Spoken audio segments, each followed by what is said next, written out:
मैं जानता हूं कि आप सुबह से यहां बैठे हो। दिल्ली में फॉग के कारण हमारी फ्लाइट, खारगे जी की फ्लाइट डिले हो गई, इसीलिए हम समय पर नहीं आ पाए। आप सबको कष्ट हुआ, इसके लिए मैं आप सबसे शुरुआत में ही माफी मांगना चाहता हूं।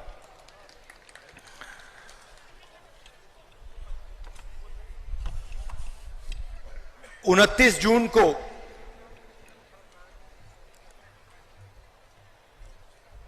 मैं मणिपुर आया था और उस विजिट में जो मैंने देखा, जो मैंने सुना, मैंने कभी पहले नहीं देखा था, नहीं सुना था। 2004 से मैं राजनीति में हूं। पहली बार मैं हिंदुस्तान के एक प्रदेश में गया जहां गवर्नेंस का पूरा इंफ्रास्ट्रक्चर कोलैप्स कर गया था, जिसको हम मणिपुर कहते थे। 29 जून के बाद वो मणिपुर रहा ही नहीं, बट गया। कोने कोने में नफरत फैली, लाखों लोगों को नुकसान हुआ। भाई बहन, माता पिता आंखों के सामने मरे। और आज तक हिंदुस्तान के प्रधानमंत्री मणिपुर में आपके आंसू पोंछने, आपसे गले लगने, आपका हाथ पकड़ने नहीं आए। शर्म की बात। शायद नरेंद्र मोदी जी के लिए, बीजेपी और आरएसएस के लिए मणिपुर हिंदुस्तान का भाग ही नहीं है। आपका जो दुख है, आपका दर्द है, वो उनका दुख, उनका दर्द नहीं है। पिछले साल हमने भारत जोड़ो यात्रा शुरू की। कन्याकुमारी से कश्मीर तक हम चले, 4000 किलोमीटर चले और भारत को जोड़ने की हमने बात की, नफरत मिटाने की बात की, एक धर्म को, एक जात को दूसरी जात से मिलाने की बात की और बहुत अच्छा रिस्पांस मिला। लाखों लोगों से बातचीत की, उनका दर्द सुना।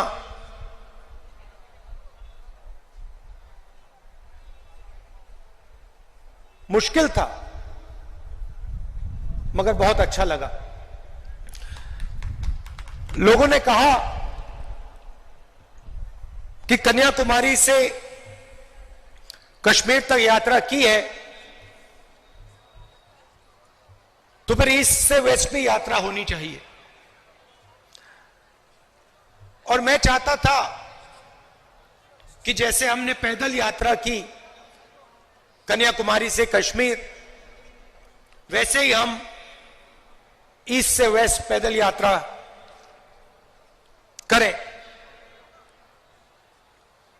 मगर चुनाव का समय है और उसमें हमें थोड़ा ज्यादा समय लगता, इसलिए कांग्रेस पार्टी ने, हमने निर्णय लिया कि ये बस यात्रा होगी, हाइब्रिड यात्रा होगी, बस यात्रा होगी, पैदल यात्रा होगी। सवाल उठा कि ये यात्रा शुरू कहां से होनी चाहिए। कोई लोग कह रहे थे कि वेस्ट में शुरू होनी चाहिए, कोई कह रहे थे ईस्ट में शुरू होनी चाहिए, और मैंने साफ कहा कि अगली भारत जोड़ो यात्रा सिर्फ मणिपुर से ही शुरू हो सकती है और कहीं से नहीं शुरू हो सकती।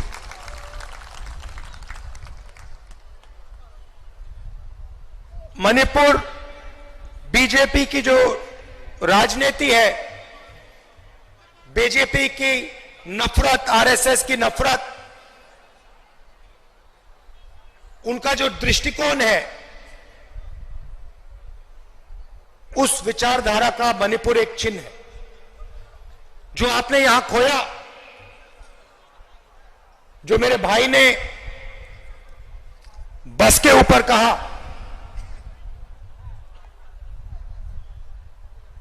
कि we have lost what is most precious to us, you have lost it because of the ideology of the BJP, because of the politics of the BJP, because of the hatred that the BJP and the RSS spread in their politics. I was listening to my brother when he was saying we have lost what we valued, and I was thinking to myself, yes, you have lost what you have valued, but we will find what you valued once again and bring it back to you.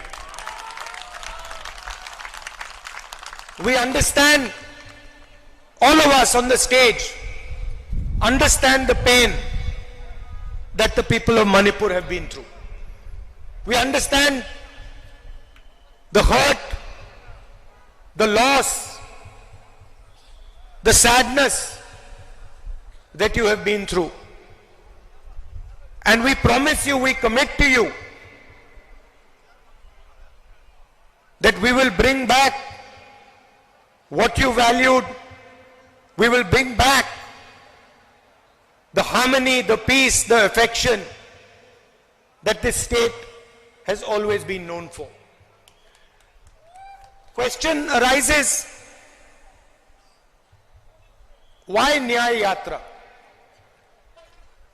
Because we are going through a period of great injustice in India. Social, economic,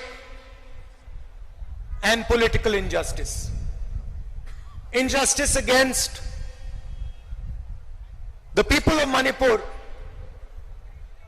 the traditions of Manipur, but also injustice across the nation. Economically, monopolies are being built.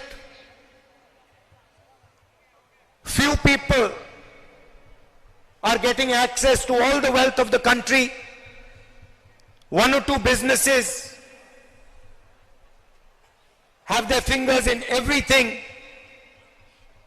and the large majority of businesses, small and medium businesses, are being destroyed.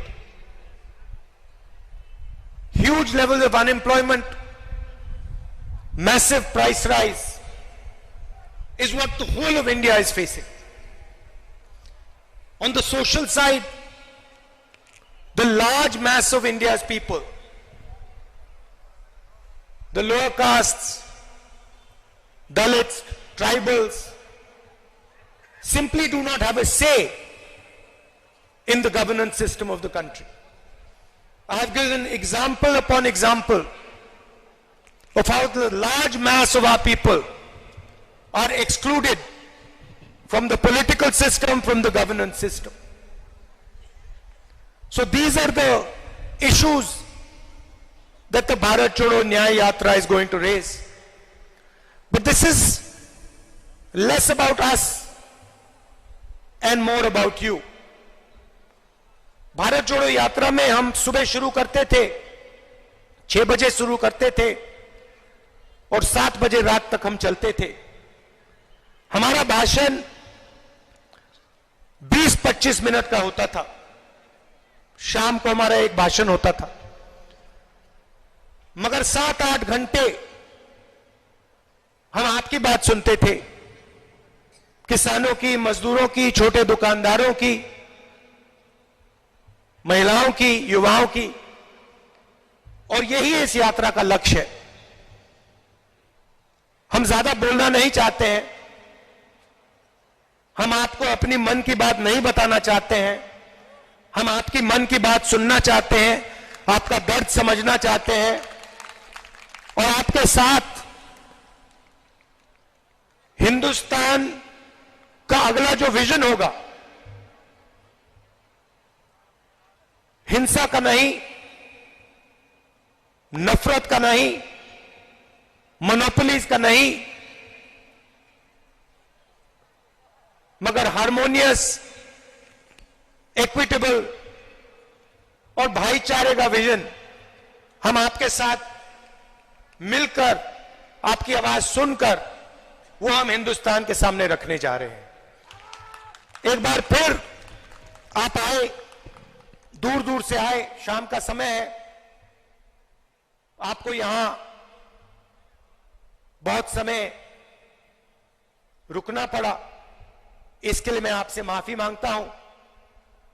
और आने वाले दिनों में आपके साथ मिलने का मौका मिलेगा, बातचीत करने का मौका मिलेगा, गले लगने का मौका मिलेगा भारत छोड़ो न्याय यात्रा में।